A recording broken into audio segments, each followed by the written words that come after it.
আসসালামু আলাইকুম রহমতুল্লাহ। এই মুহূর্তে আমি অবস্থান করছি পাংশা থানার সরিষা ইউনিয়নের তাঁতি যেই কারখানাটি রয়েছে সেই কারখানায় আমি অবস্থান করছি। আপনারা যেমনটি দেখতে পাচ্ছেন এই জায়গাটায় যিনি লুঙ্গির ডিজাইন করছেন আমরা দেখতে পাচ্ছেন যে খুবই সুন্দর ও চমৎকার করে নিপুণ হাতে তিনি এই লুঙ্গির ডিজাইন করছেন। আসলে ঐতিহ্যবাহী হারিয়ে যাওয়ার সেই তাঁতি যেই কারখানাটি রয়েছে সেই কারখানায় কিন্তু আমি অবস্থান করছি। দেখতে পাচ্ছেন লুঙ্গিগুলো তৈরি করছেন তিনি একজন নারী উদ্যোক্তা। এখানে আমার এই জায়গাটা আমার এই পাড়ায় এই মহল্লায় আমার দিকে 30টা পরিবার চলে।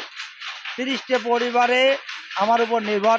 এখন বর্তমানে যে কারেন্ট যে সমস্যাগুলো ঘটাচ্ছে তাতে দেখা যাচ্ছে কি এই 30টে 40টা পরিবার যা সত্যি কথা খুব নাজেহালের ভিতরে পড়বে। কারণ এই কারেন্ট না থাকলে সমস্ত দেশই কারেন্টের দিকেই তৈরি। এখন আমাদের কারেন্ট না থাকলে আমাদের আর ইনকাম বন্ধ, পেটে ভাত যাবে না।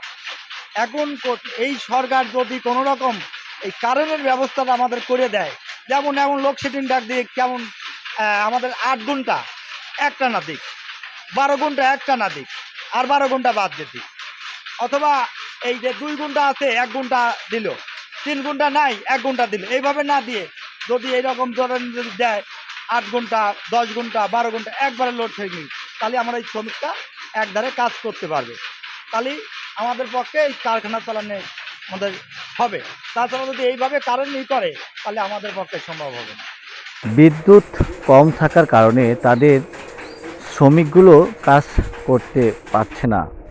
তবে বিদ্যুৎ যদি ঠিকঠাক সার্ভিস দিত তাহলে এই উদ্যোক্তা বেশ কিছু উন্নতি করতে পারত, এমনটাই আমরা শুনতে পেরেছি এই উদ্যোক্তার কাছ থেকে। এই পর্যন্তই ছিল।